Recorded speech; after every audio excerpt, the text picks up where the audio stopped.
أعوذ بالله من الشيطان الرجيم بسم الله الرحمن الرحيم أحييكم بالتحية الإسلام السلام عليكم ورحمة الله وبركاته. الحمد لله أهلا وسهلا بكم مرحبا بوصية رسول الله صلى الله عليه وسلم. الحمد لله رب العالمين والصلاة والسلام على أشرف الأنبياء والمرسلين وعلى آله وصحبه أجمعين. سبحانك لا علم لنا إلا ما علمتنا إنك أنت العليم الحكيم. رب اشرح لي صدري ويسر لي أمري واحلل عقدة من لساني يفقه قوله. أنا ما الإنسان ما لم يعلم ولا حول ولا قوة إلا بالله العلي العظيم. نويت تعلم وتعلم بالاستفاضة لله تعالى. Alhamdulillah, segala puja dan puji yang tertentu dirafakkan bagi Allah Subhanahu wa ta'ala, Tuhan ta'aluk sekalian alam. Dialah Tuhan yang layak disembah dengan sebenar-benar sembah. Dan dia jugalah Tuhan yang telah menciptakan kita, yang pada asalnya daripada setitik air yang tidak bererti, dinamakan ia sebagai mani, lalu disimpan di dalam sebuah empangan yang kokoh, dinamakan ia sebagai rahim ibu.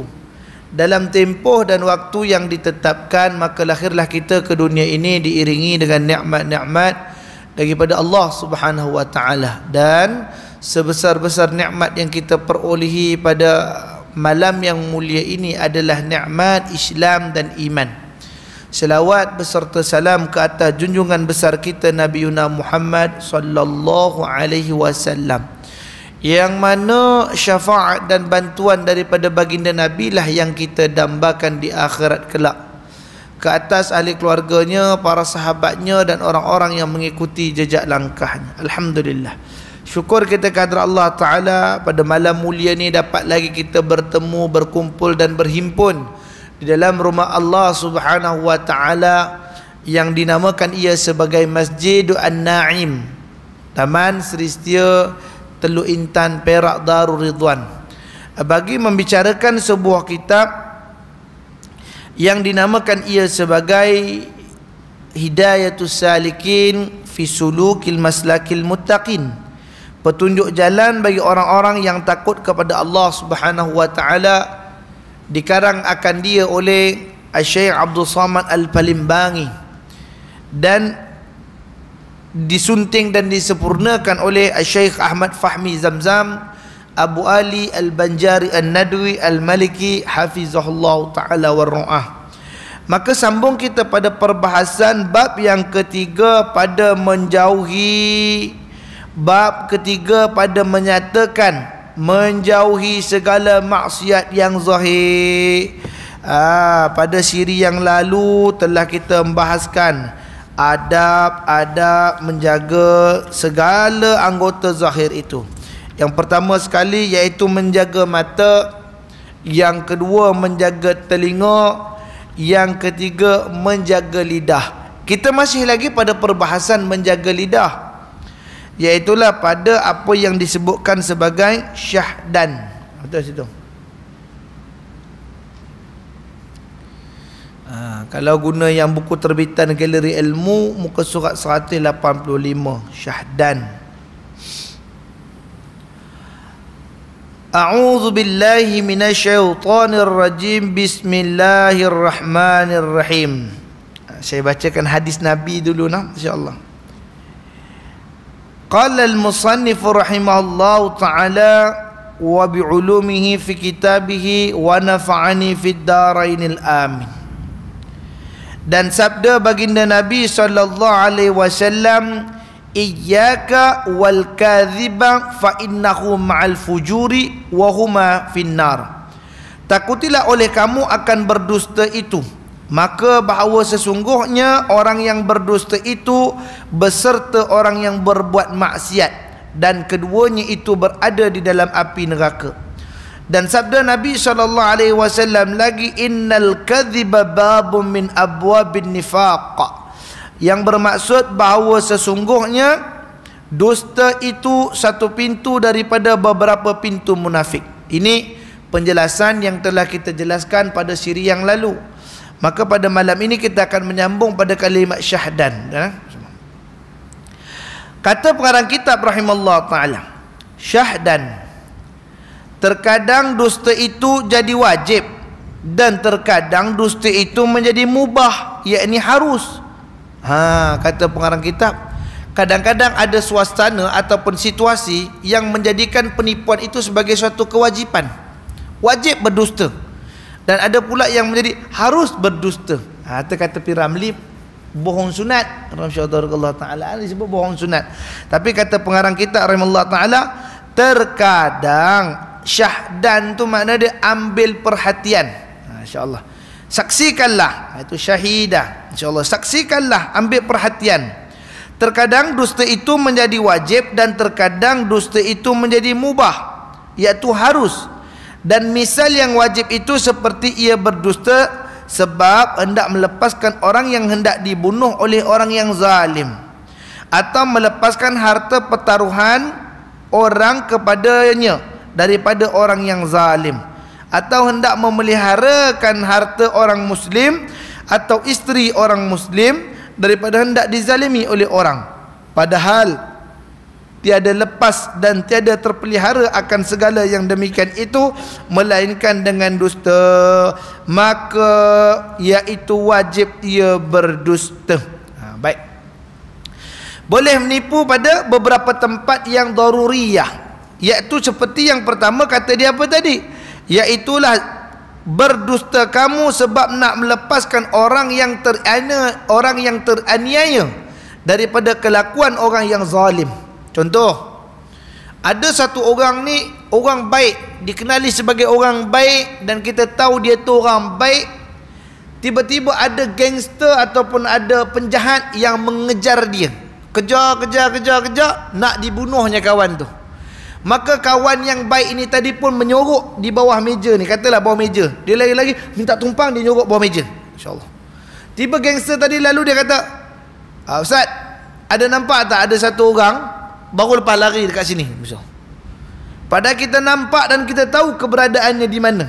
Tetapi kita kata boleh jadi dengan dua pilihan. Yang pertama, dia menipu dengan mengatakan ada, dia lari kat sana tadi. InsyaAllah dia kata ada, dia lari dekat sana tadi. Itu penipuan, InsyaAllah. Ataupun dengan cara, saya tak ada nampak dia, mana ada orang lari sini, lama dah saya duduk sini tak nampak pun siapa-siapa berlari. Maknanya penipuan itu wajib. Kerana apa? Kerana nak menyelamatkan nyawa orang yang baik ini tadi. Ini orang yang teraniaya, orang yang mana nak dibunuh oleh orang yang zalim. Masya-Allah. Atau dengan cara nak melepaskan harta pertaruhan orang kepadanya daripada orang zalim. Harta pertaruhan orang, insya-Allah. Contoh, ada satu tuan haji datang pada saya, lalu mengatakan, Ustaz, minta tolong simpan barang ni Ustaz, ada orang cuba rampas barang daripada saya, kata, masya-Allah, ni hak saya. Kemudian ketika itu dah datang dah barang tu di rumah, orang suruh simpan.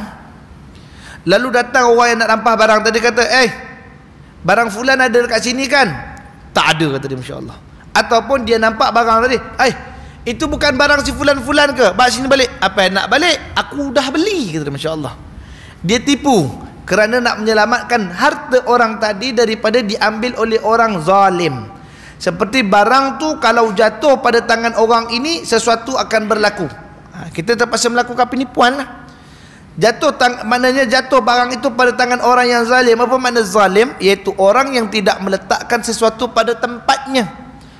Orang tadi kalau dapat barang tadi, dia akan guna dengan sewenang-wenangnya, atau dia menyalahgunakan kuasa daripada barang tersebut hingga boleh mendatangkan mudarah ataupun mendatangkan daruri kepada orang-orang yang ada di sekeliling dia. Sebab itu hingga menyebabkan sekeliling itu menjadi kucak-kacir. Maka kita terpaksa berbohong kerana nak menyelamatkan keadaan. Baik, atau dengan cara yang ketiga, apa dia?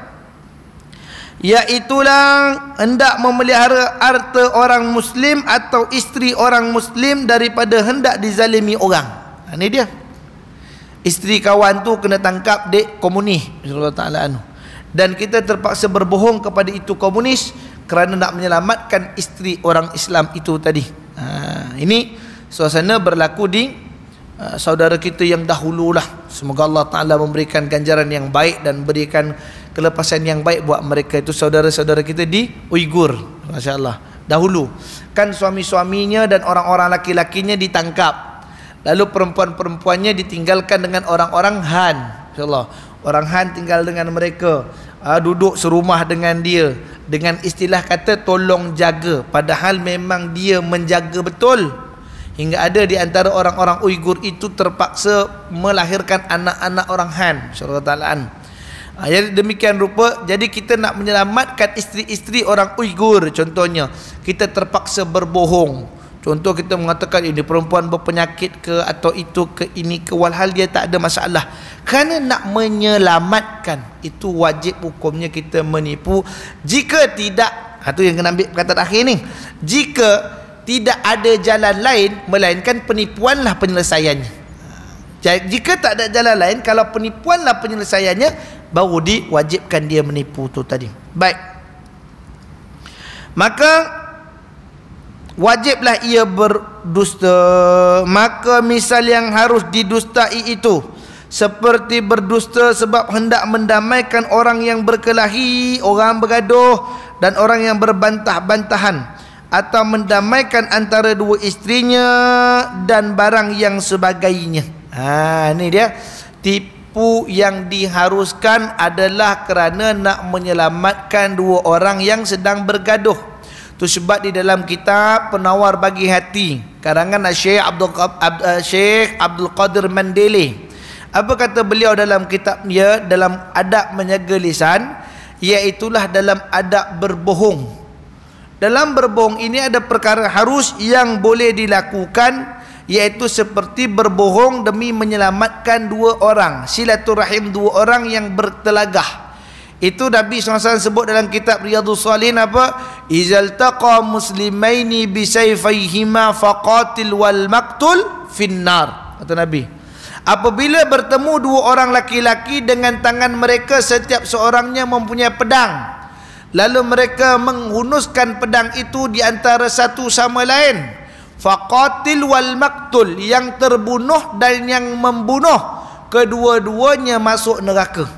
Ini sebut orang Islam ni kalau dia tunjuk senjata pada Islam yang lainnya, ini telah jadi hukum haram. Dia ambil pisau, dia tunjuk, kau jangan macam-macam, aku tetak kau dengan pisau ni, kejap lagi katanya. Walhal yang nak ditetak tu orang Islam dan yang nak menetak tu Islam. Haram hukum kedua-duanya kerana melakukan yang demikian rupa. Kerana terjaga orang Islam tadi maruahnya, iaitu maruah dirinya dijaga.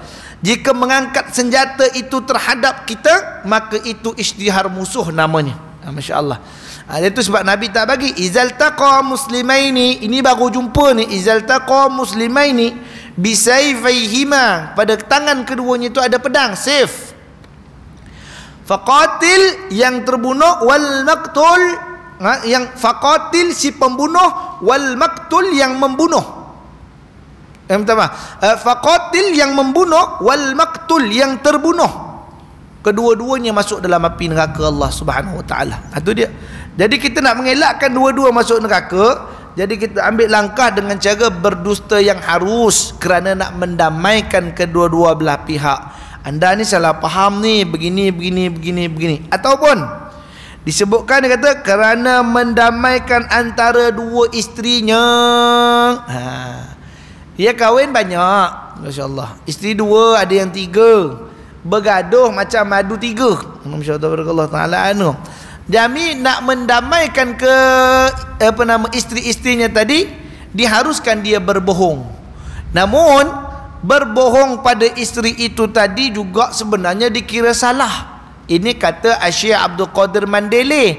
Itu sebab sebut di situ, dan hendaklah bagi seorang suami itu jika hendak ia berpoligami, sekurang-kurang bagi dirinya mempelajari ilmu alat yang dinamakan sebagai tauriyah. Mesti ngaji tauriyah dulu. Apa tu tauriyah? Iaitu dia bercakap jujur namun disalah ertikan orang yang mendengarnya. Itu nama tauriyah. Cakap lain, faham lain. InsyaAllah dia cakap lain. Sebab Nabi SAW kan ketika mana berada di bumi Makkahul Mukarramah, Abu Jahal tahan Nabi SAW. Ketika itu Nabi baru balik daripada rumah Al-Arqam bin Abi Arqam. Lalu ditanya kepada Nabi SAW, "Ya Muhammad, min aina anta?" Muhammad, daripada mana engkau ni? Kalau Muhammad mengatakan aku daripada rumah Al-Arqam bin Abi Arqam, nescaya malam tu Abu Jahal akan serang rumah Al-Arqam bin Abi Arqam. Lalu Nabi mengatakan apa? Ana mil ma'. Ana mil ma', aku ni daripada air. Masyaallah taala. Ada ulama mengisahkan pada hadis ini dengan dua erti. Yang pertama, ketika itu dikatakan ana mil ma' tu aku daripada air, yakni air mani. Insyaallah tabarakallah taala anhu. Yang kedua, ana mil ma', iaitu dengan erti kata Nabi tu baru balik daripada minum di perigi. Memang betul lepas Nabi keluar daripada rumah Al-Arqam bin Abi Arqam, Nabi minum air. Walhal yang ditanya tu, awak daripada rumah siapa sebenarnya? Begitu. Min aina anta, iaitu tujuan kau tadi di mana? Kau duduk di mana? Lalu ketika itu dia kata ana mil ma'. Itu tauriyah. Lain tanya, lain jawab, tapi menepati kepada soalan.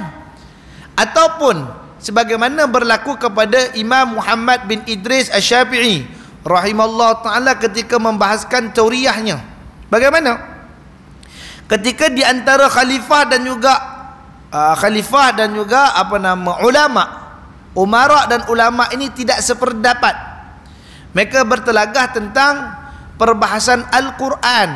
Man huwa Al-Quran? Man huwa Quran? Siapa dia tu Quran? Kalam wal makhluk. Kalam dan makhluk, mana salah satu? Dia kalam ke dia makhluk? Kata dia, insyaAllah. Para ulama mengatakan kalam itu makhluk. Kalam makhluk. Sebab kalamullah, ciptaan Allah, makhluk. Sedangkan para ulama mengatakan dak, Al-Quran tu kalamullah. Dia bukan makhluk, dia kalam. Itu kalau kata pelajaran kalam ni kena Ustaz Azhar tak? Allah wujud kidam baqa' mukhalafatul lil hawadisi qiyamu bi nafsi wahdaniyah qudrat iradat ilmun hayyun sama' basar kalam qadiran. Kalam. Jadi bila Al-Quran tu kalam bagi Allah Taala, masya-Allah. Jadi ketika itu umara tak berpuas hati, dikumpulkan para ulama. Ditanya, Quran kalam makhluk. Jadi kalau ulama yang memang betul atas dasar ilmu, Quran itu kalam, letak tepi hukum, insya-Allah. Jadi ada ulama yang takut dengan umara. Kita kata ada ulama yang takut dengan umara, takut dengan seksaan. Dia menunduk saja. Maka ditanya, kalam ke makhluk? Oh, makhluk. Ya, marhaban, sila. Ini pemimpin ketika itu tengah cari mana dia ahli-ahli agama yang memihak kepada kerajaan. Ketika itu kerajaan mencari pemimpin, mencari ulama yang mengikut pemimpin, bukan pemimpin yang mengikut ulama. Pemimpin mana yang nampak ada ulama yang tidak sependapat dengannya, dihukum. Waktu tu. Jadi perbahasannya mengenai tentang Quran saja. Hinggalah sampai kepada giliran Muhammad ibn Idris Asy-Syafi'i rahimahullah ta'ala. Ketika ditanyakan, Quran kalam makhluk, apa jawab Imam Syafi'i rahimahullah ta'ala? Bukan saja Al-Quran, Taurat, Zabur, Injil, ini semua ni makhluk. Ini semua makhluk. Bila dengar dia kerajaan, Imam Muhammad bin Idris kata Quran ini semua makhluk, lepas Allah. Walal itu kalam tauriyah. Dia orang tak faham kalam tauriyah. Imam Syafi'i cuma sebut je Quran, Taurat, Zabur, Injil, habis cerita dah. Ini semua makhluk. Ini jari ini semua makhluk. Itu tauriyahnya. Jadi itu sebab kata di sini dibolehkan bagi kedua orang isteri yang bertelagah berbohong ia tadi untuk menyelamatkan rumah tangga keduanya.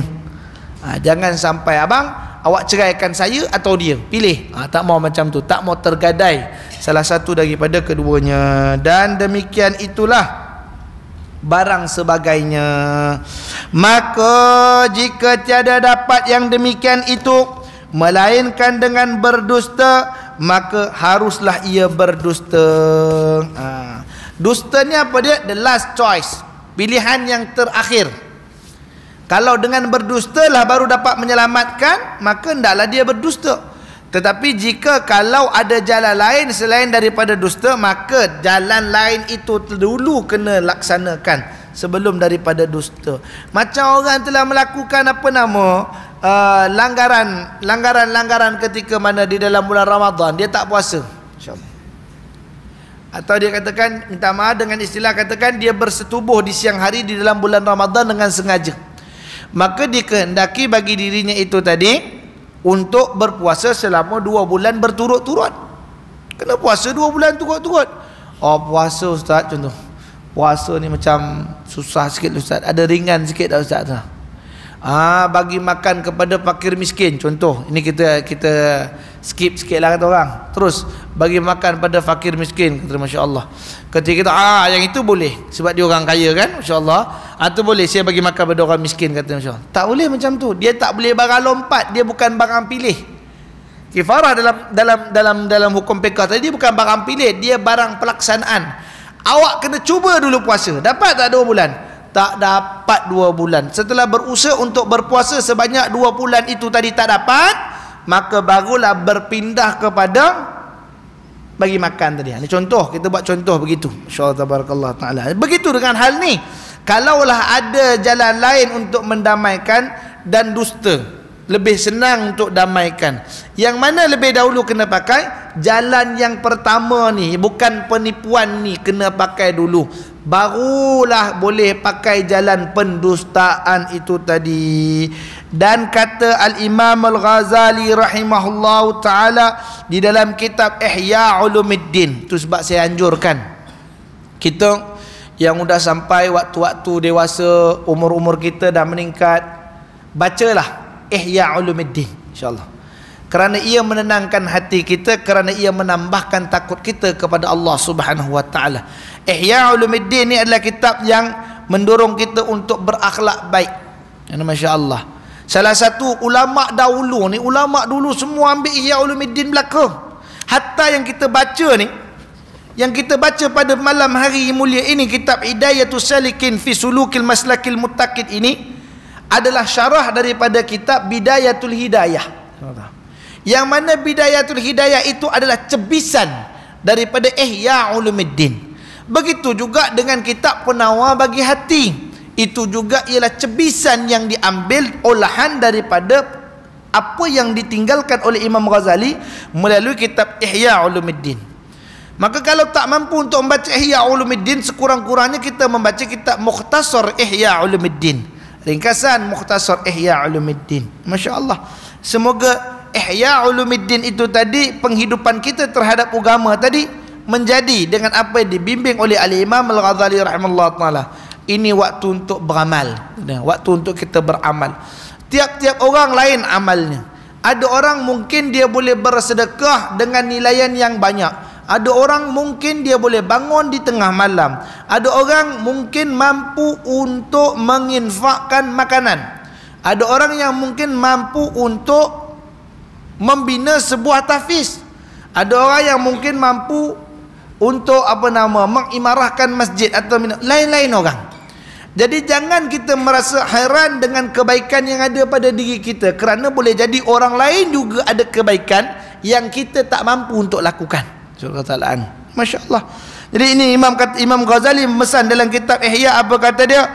Wa kullul maqsudil mahmudin yumkinul tawassulu ilaihi bisidqin wal kadhib jami'an fakadhibun fihi haramun wa in amkanan tawassulu bil kadhib duna sidqin fal kadhibu fihi mubahun in kana khusulun dhalika maqsudin mubahan wa wajibu in kana maqsudun wajiban famahma kana fi sidqin safqu dami muslimin qad ikhtafa min zalimi fal kadhibu fihi wajibun wa mahma kana la yatimu maqsudun harbin aw islahun zati baini aw ihtimalatun qalbin majniy alaihi illa bil kadhibi fal kadhibu fihi mubahun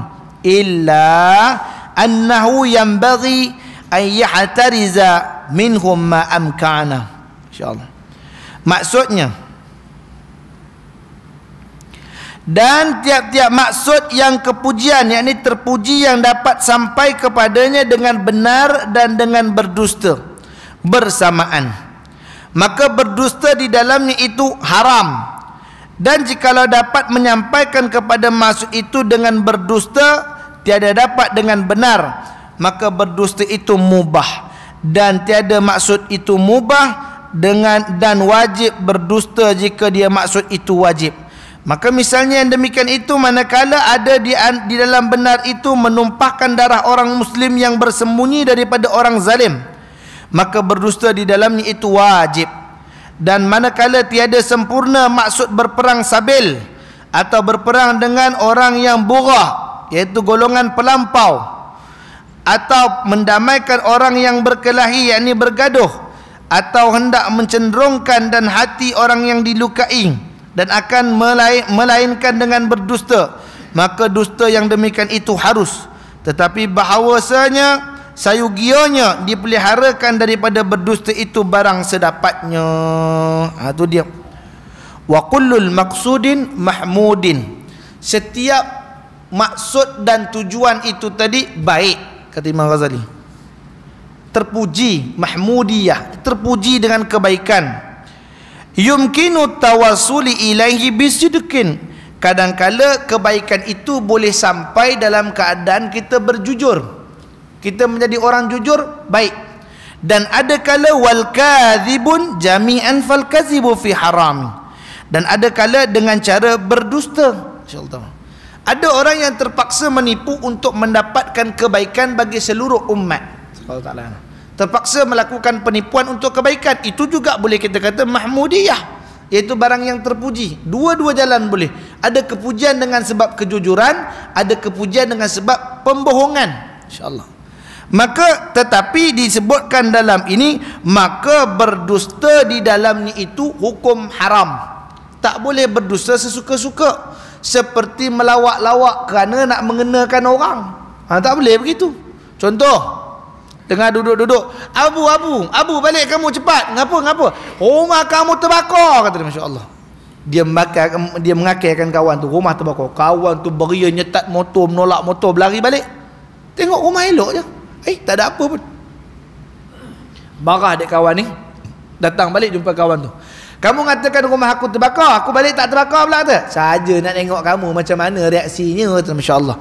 Megurau pula dia dengan perkara-perkara yang boleh menyebabkan keterlukaan. Masya-Allah. Begitu. Haram hukumnya. Suatu perkara yang diberitahu dalam keadaan yang tidak jujur. Tu Nabi SAW pernah beliau didatangi oleh seorang wanita yang tua. Lalu ketika itu dikatakan kepada ya Rasulullah, doakanlah supaya aku ini dapat masuk ke dalam syurga Allah Subhanahu Wa Taala. Maka ketika itu dikatakan oleh baginda Nabi SAW, orang tua tak masuk syurga. Orang tua tak masuk syurga, kata Nabi SAW. Menangislah itu makcik dengan kesedihan yang keterlampauan hingga Nabi mengutuskan anak angkatnya untuk pergi kepada perempuan tua itu tadi.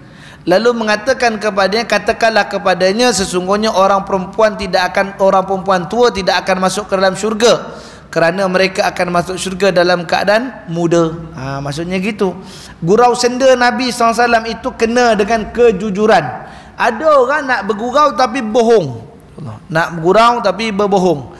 Maka yang itu kata Imam Ghazali bersamaan, maka berdusta di dalamnya itu haram. Wa in amkana tawassala bil kadhib duna sidqi fal kadhibu fi mubah. Dan jikalau dapat menyampaikan kepada maksud itu dengan berdusta, tiada dapat dengan benar, maka berdusta itu mubah. Makanya nak buat baik tapi dengan cara bohong.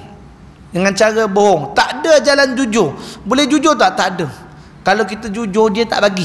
tak bagi menjadi kebaikan. Kita terpaksa berbohong, maka ketika itu apa kata dia? Sesungguhnya perbuatan berbohong pada ketika itu, kata Imam Ghazali, mubah, harus hukum dia. Berbohong kerana untuk mendapatkan kebaikan. Masya Allah. Ini orang pelit untuk bersedekah. Sekali dia mau sedekah, kata Pak Imam, tuan, kata dia, kebetulan dinding masjid pun retak dah dalam tu, kata Masya. Pada tuan tu memang tak pernah masuk masjid pun, retak, biaya lebih kurang 10,000. Okey, boleh.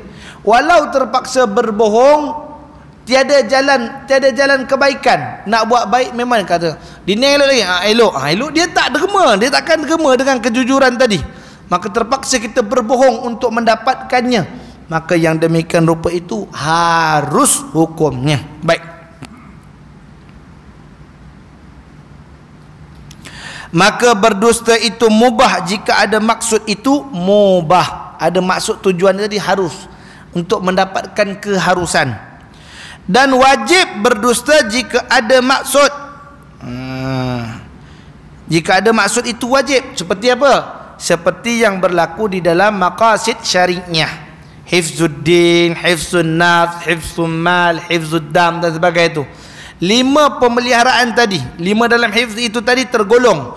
Andai katalah kalau tidak berlaku penipuan, tergadai maqasid syariah itu tadi, insyaAllah tergadai 5 yang tadi itu tadi, kerana tidak berlaku penipuan, maka wajiblah menipu pada ketika itu, kerana memelihara akan 5 perkara tadi. Itu disebutkan.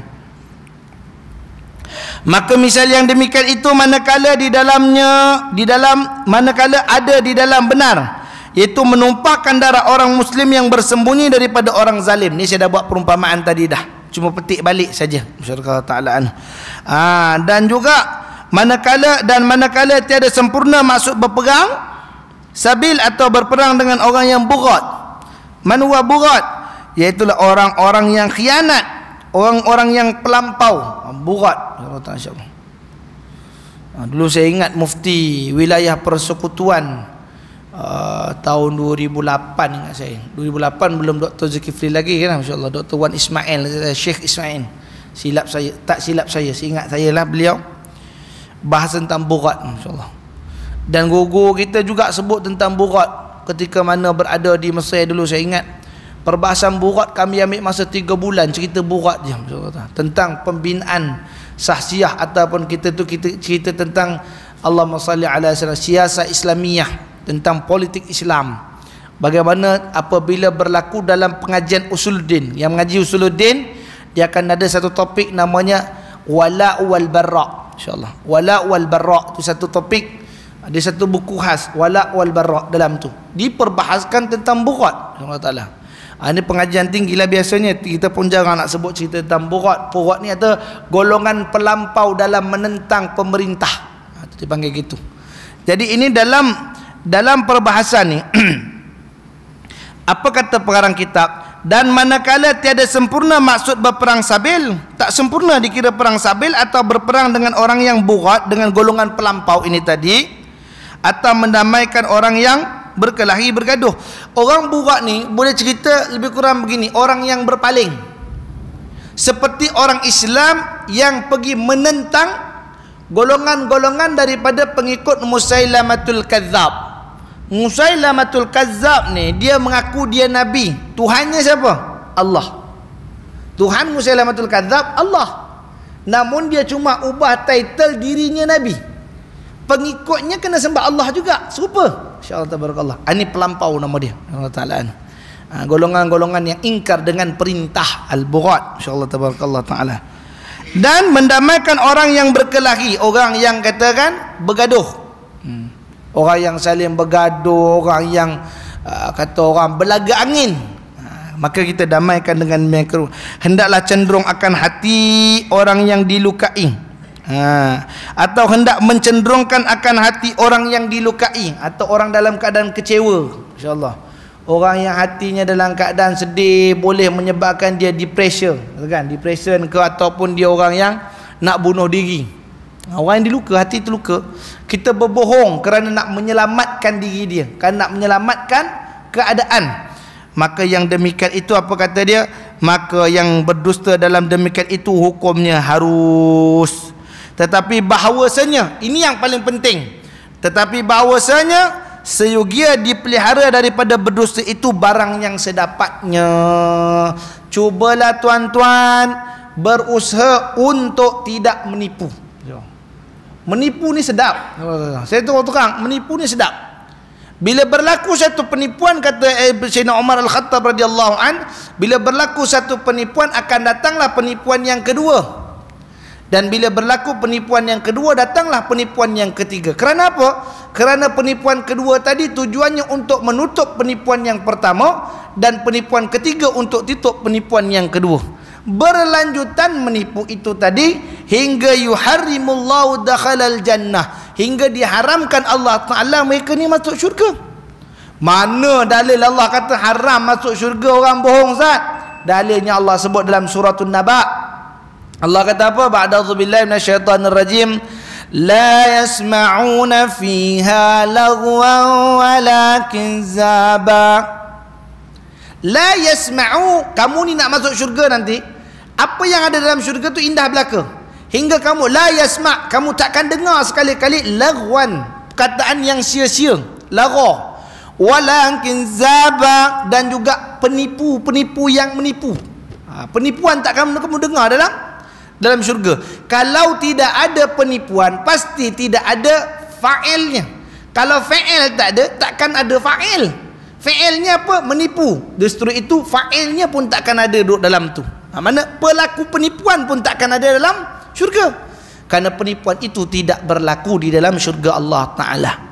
Dan orang-orang yang masuk sebagai maf'ulun bih itu tadi terselamat ia daripada penipuan. Negara-negara macam tu kira dia, insya-Allah. Jadi itu sebab kita lihat satu perkara yang akan banyak menjerumuskan umat manusia ke dalam neraka Allah Ta'ala ialah penipuan. Kadang minta maaf, ustaz-ustaz serupa juga. Masya-Allah, tabarakallah. Kita kalau tak berjaga, tak teringat pasal Imam Ghazali ni, orang duk telefon, "Assalamualaikum ustaz, ni jemaah tunggu lama dah ni, ustaz di mana?" Dengar jemaah tunggu lama, dia gabra dah. Insya-Allah. Ni ada kat Bazar Nenas ni, kata. Ada kat Bazar Nenas, kata dia. Pada Hanun baru masuk ladang Bikam. Masya-Allah. Dia baru masuk Bikam, tapi dia cerita ni ada di Bazar Nenas ni. Dia menipu. Masya-Allah. Itu kadang-kadang jangan cerita orang awam.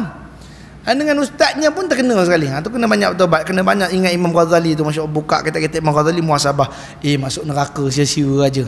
Lebih baik aku kena marah dia orang daripada aku je masuk neraka. Itu lebih baik. Masya-Allah. Orang marah besok ingat lagi, lebih-lebih pun dia buang kita kuliah. Masya-Allah.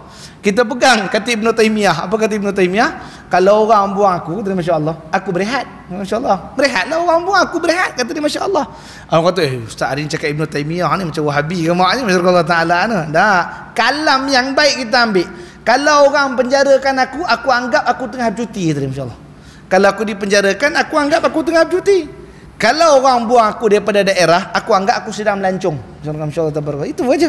Semua taqadarallahu Ta'ala, Allah yang tetap berlaku ke atas diri kita. Allah sudah takdirkan atas kita. Cuma ikhtiar dan usaha. InsyaAllah tabarakallah ta'ala. Kalau orang masih ingat tentang janji Allah, tetapi kalau dia ingat tentang dirinya dan maruah semata-mata kepada makhluk, maka tergadailah akan prinsip kejujuran itu tadi. InsyaAllah. Ini saya dah sebut dah siri lalu. InsyaAllah tabarakallah ta'ala. Saya tak mau cerita jauh, tapi nak bagi tahu bahawa sungguhnya ini berlaku. Ada berlaku pada satu masjid, cukup marah. Cerita ni disampaikan oleh orang rapat saya pada saya. Dulu saya dah cerita dah. Dia bila tanya saya, malam ni ada kuliah tak? InsyaAllah. Malam ni ada kuliah tak? Tanya saya. Malam ni ada kuliah tapi udah batal, kata saya. InsyaAllah. Udah batalkan dah, InsyaAllah. Tu. Kalau batal, cakap batal, kata InsyaAllah. Tapi kalau ada program lain, cakap ada program lain. Begitu jujur. Ini Ustaz Dr. Nizam Abdul Qadir sebut pada saya, insya-Allah tabarakallah. Itu birah saya, Allah Taala anu. Dia bila satu kereta sama-sama, dia pun pesan macam tu, kalau kata batal, batal, insya-Allah. Kalau kata ada kuliah lain, contoh ni bulan Rejab ni Isra Mi'raj, insya-Allah. Kita ada jemputan untuk Isra Mi'raj. Kita pergi jemputan, lepas tu kita pergi cakap dengan masjid ni kita batal kuliah sebab demam. Jangan, insya-Allah. Kita tak tahu sebenarnya dia ada jadi, kata dia. Ada satu ustaz kata dia, masya-Allah, dia bila pihak masjid tanya boleh tak datang masjid malam ni tak? Oh tak boleh, saya demam ni, saya tak apa nak sihat, tak sampai, kata masya-Allah. Sekali kebetulan hari yang sama dia rupanya pergi masjid yang lagi kaya. Insya-Allah. Ni masjid dah kaya dah ni. KL ni masjid kaya dah. Ada masjid lagi kaya. Insya-Allah kata cerita dia. Pergi masjid sana. Lalu ketika itu orang masjid pun okey pakatlah. Dia ustaz tak dapat datang, ustaz tak sihat, demam gini. Sekali masjid tu pun pandai juga. Dia buat poster masuk dalam jom kuliah ke apa ke, masya-Allah taala masjid yang patut kuliah tengok. Ustaz ni kata dia demam, masya-Allah taala. Dia pergi masjid lain pula. Maka waktu ketika itu pakat AJK masjid 3-4 orang pergi masjid kaya tu, masya-Allah taala. Duduk tengok ustaz tu tengah mengajar. Masya-Allah taala. Ustaz tengah ceramah. Oh, dia bohong dah ni. Tak terpakai ustaz ni. Buang dia orang. Masya-Allah. Tu sebab ahli ilmu tu ialah orang yang bila dia berkata-kata.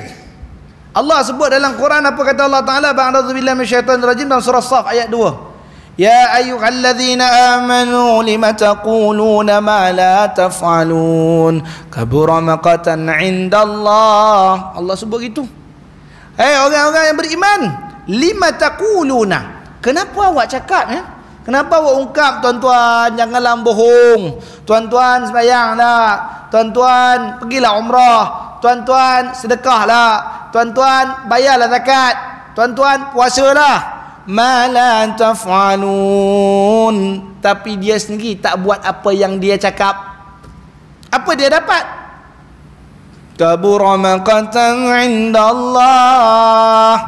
Kecelakaan besar macam ni di sisi Allah Taala. Siapa dia? Man la taqulu la taf'alun. Siapa yang cakap tapi dia tak mau buat. Tu cukup takut. Ni Imam Ghazali tekankan pada kita. Yang kedua,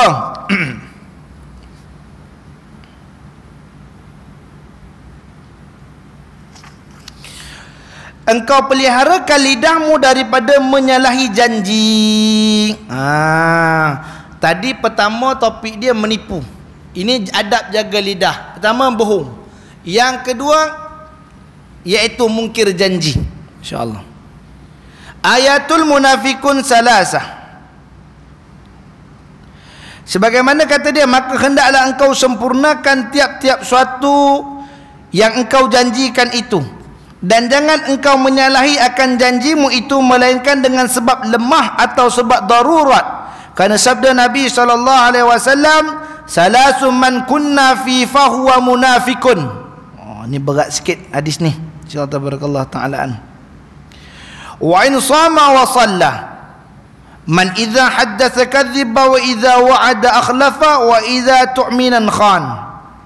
3 perkara.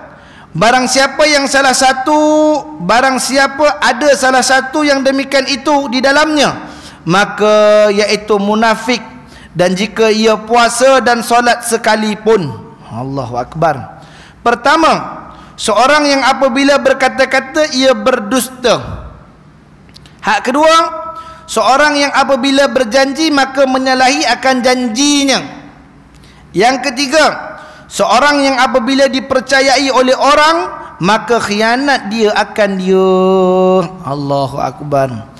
Atas satu hadis lain dia katakan apa? Ayatul munafikun salasah, idza haddatsa kadhiba wa idza wa'ada akhlafa wa idza tu'minan khan. Ini kata Syekh Abdul Qadir Mandele dalam kitab Penawar Bagi Hati. Jadi pada kalimat ni apa? Salasatu min kunna, 3 perkara yang kalau siapa-siapa ada salah satu daripadanya, kunna fi fahuwa munafik, maka dia tu orang munafik. Ini hadis sebut terus direct dia tu munafik. Dalam hadis Syekh Abdul Qadir Mandele sebut dalam kitab Penawar Bagi Hati, dia tak kata orang tu munafik, dia kata apa? Ayatul munafikun salasah, tanda-tanda munafik atau ciri-ciri munafik. Tapi hadis kali ni cok terus, kata apa? Salah satu min kunna, 3 perkara daripada salah satunya siapa yang ada maka dia tu munafik. InsyaAllah. Wa in sama, walaupun dia tu puasa, wa salatu, ataupun dia semayang. Ni ustaz, dia ni kaki semayang ustaz. Oi, insya-Allah. Kaki semayang dia ni, puasa dia 40 tahun dah ustaz. Puasa 40 tahun, insya-Allah. Tiap-tiap hari puasa. Tapi ada tabiat bohong. Insya-Allah taala. Puasa ni kalau kita tengok dalam satu kitab namanya Siapakah Kekasih Allah. Ini kitab ditahqiq, ditulis oleh penuntut-penuntut Pondok Lanai. Ingat saya lagi kitab tu kecil. Masya-Allah tabarakallah. Saya pun dan menyemak 2-3 dah. Depan dia tu kata-kata aluan daripada apa dia almarhum apa nama Kiai Zahdi Umar, apa nama Umar Zuhdi, insyaallah tabarakallah taala anhu. Depan tu di antara ciri-ciri orang yang dapat title wali abdal, dia panggil wali abdal ataupun mubdal, abdal, wali ganti ni tadi, salah satu sifat dia iaitu kerap dia berpuasa, insyaallah. Kerap dia berpuasa. Kalau kita sedia maklum, sekarang di Malaysia pun kita kenal salah seorang daripada yang kuat berpuasa. Ya, dia masya-Allah, siapakah dia? Iaitulah namanya masyhur pada sebutan lidah-lidah orang-orang di bumi Malaysia. Beliau adalah Tuan Guru Pak Sumit Bukit Tembaga. Masya-Allah tabarakallah taala. Pak Sumit Bukit Tembaga. Masya-Allah tabarakallah taala. 30 tahun dah puasa sunat tiap-tiap hari. Insya-Allah. Tu di antara ciri-ciri beliau. Allah taala anhu. Ini juga disebut oleh guru kami almarhum Pak Sumit Kuala Ketih. Masya-Allah tabarakallah taala anhu. Allahu akbar. Dia nak sebut sini 3 benda ni kena jauhkan. Hak pertama, idza haddatsa kadzibah. Bila dia bercakap bohong je keluar daripada mulutnya. Ini akan jadi. Kerosakan alam ini akan datang dan berpunca daripada pembohongan. Itu sebab Nabi sebut tidak akan berlaku kiamat. Yang mana ada beberapa tanda, salah satu daripada tandanya apa? Bila orang cakap jujur dia kata bohong. Bila kita cakap bohong orang kata jujur. Masya-Allah. Berlaku swing kata masya-Allah.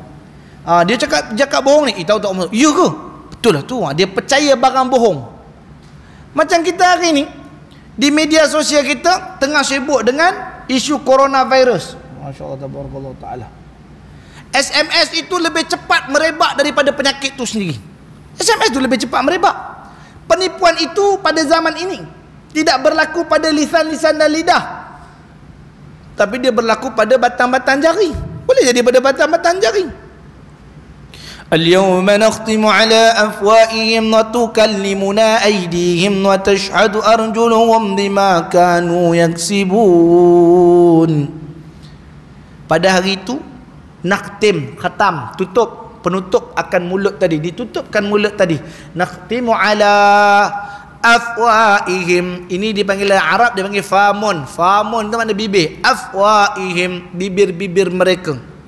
Wa tukallimuna aydihim, bercakaplah aidi. Mana aidi ni? Ini nama aidi. Yang ni yadun. Yad satu dia, yadani, yadaini, aidi. Dia panggil gitu. Wa tukallimuna aydihim wa tashhadu, dan bersaksilah arjuluhum, kaki-kaki mereka. Ini tadi bahas. Kalau yang ini je dosa, apa dia nak buat ni? Insya-Allah macam-macam dosa dia boleh buat. Tapi hak ni yang paling besar. So, batang-batang jarinya, butunul asabi', perut-perut jari dia ni tadi, sangat-sangatlah banyak mendatangkan dosa pada akhir zaman. Hak kedua, wa idza wa'ada akhlafa. Kemudian dia tu ada, mana ada ni berjanji. Wa'ada. Wa idza wa'ada, dia berjanji, oh Tuhan begini, kita akan begini. Akhlafa ni kalimat dia apa? Bukan dia ingkar, bukan dia tak tunaikan. InsyaAllah tunai tak tunai pun satu hal juga. Tapi kalimat akhlafan daripada khilafun, bersalahan. Dia buat salah daripada apa yang dijanjikan. Dia cakap nak bagi Maggi, contoh dia nak bagi Maggi, dia pergi bagi bihun. Bagi tapi benda tak betul. Itu termasuk juga. Apatah lagi kalau berjanji tak bagi. Itu lagi besar. Allah Taala. Dia berjanji nak bagi ni gini, sekali tak ada. Itu lagi dosa. Sedangkan dia berjanji, tuan-tuan, untuk program malam ni saya akan infakkan, ni contoh.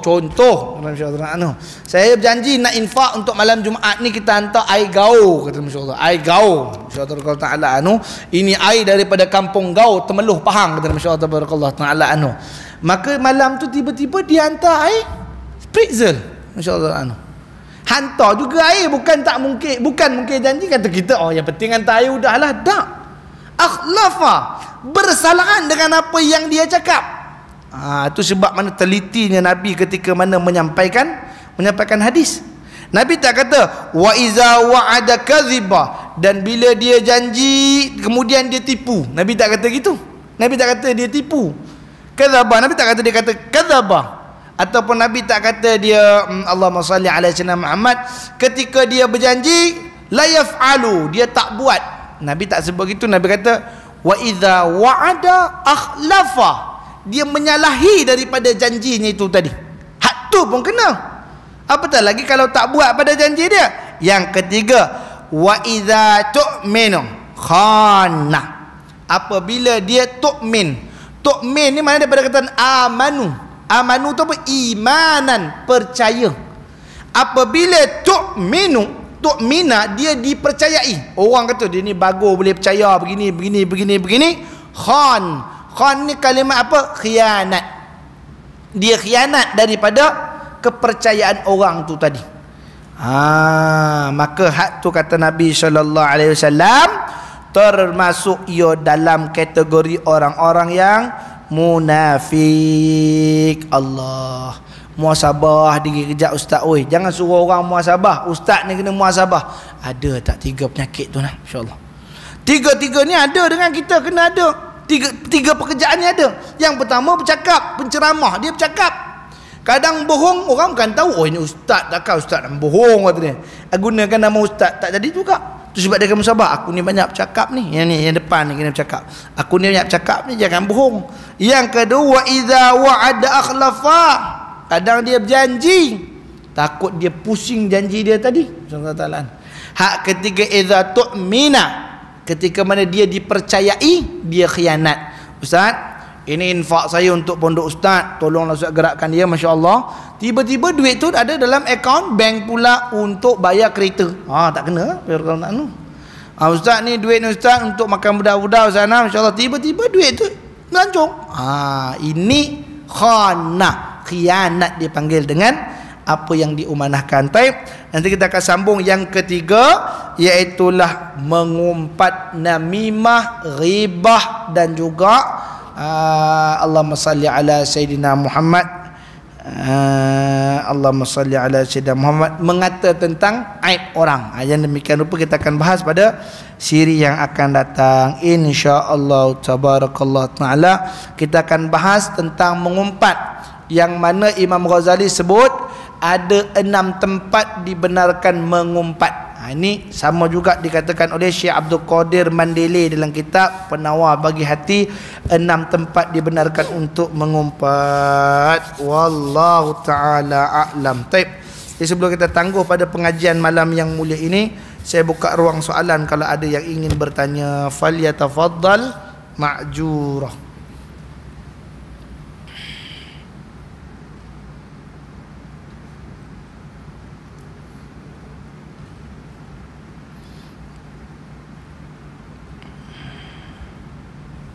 Ada soalan?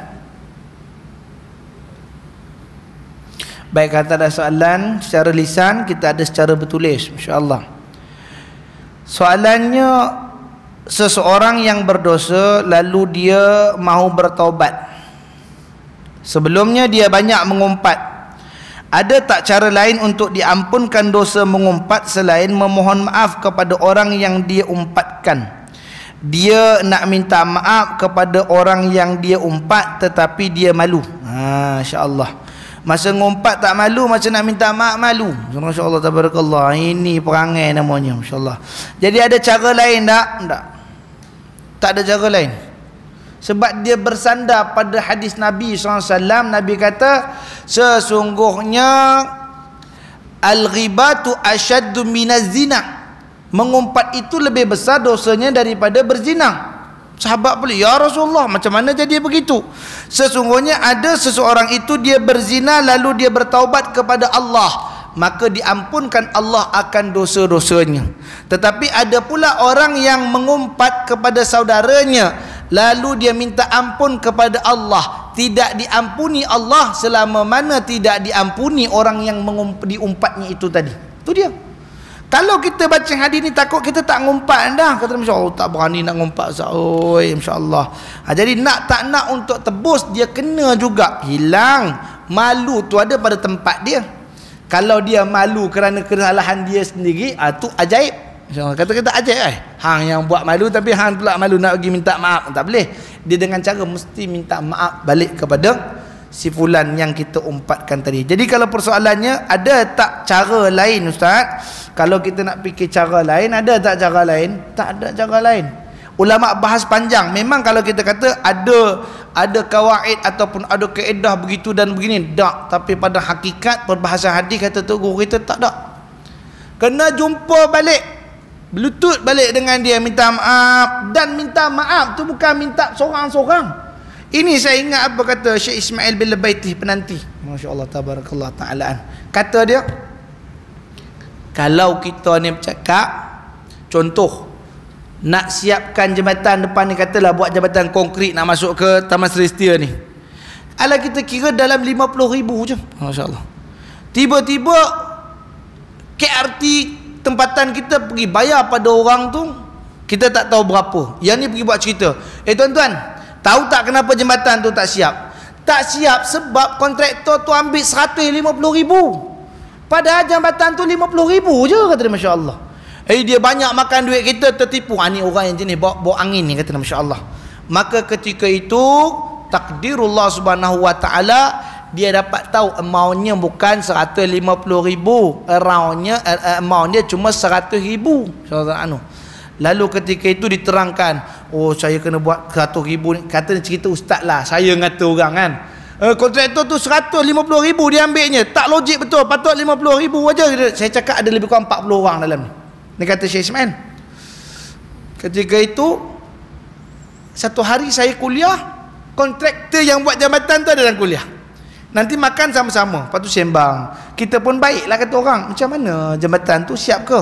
Lambat sikit ustaz, sebab kita kos kira-kira semua 100,000 ustaz, masya-Allah. 50,000 tu kos beli bahan je ustaz. Sebab sekarang jambatan ni dulu harga dia 50,000 dia cakap. Sekarang naik 100 sebab apa? Tar dah tinggi lagi. Bila tar lebih tinggi, kita nak naikkan tinggi dengan beamnya, kemudian curucuk besinya, nak ambil masa panjang. Jadi nak buat dia tu, ustaz pernah tengok tak traffic light yang simpang 5 tu, tu macam tu, berapa tahun nak siap, kerana nak longkang dia tu tak stabil. Jadi 100,000 nya kos begitulah. Itulah saya pun pelik, siapalah nyampaikan 150,000 ni, kata masya-Allah. Yang menyampai tu pun ustaz tu, masya-Allah.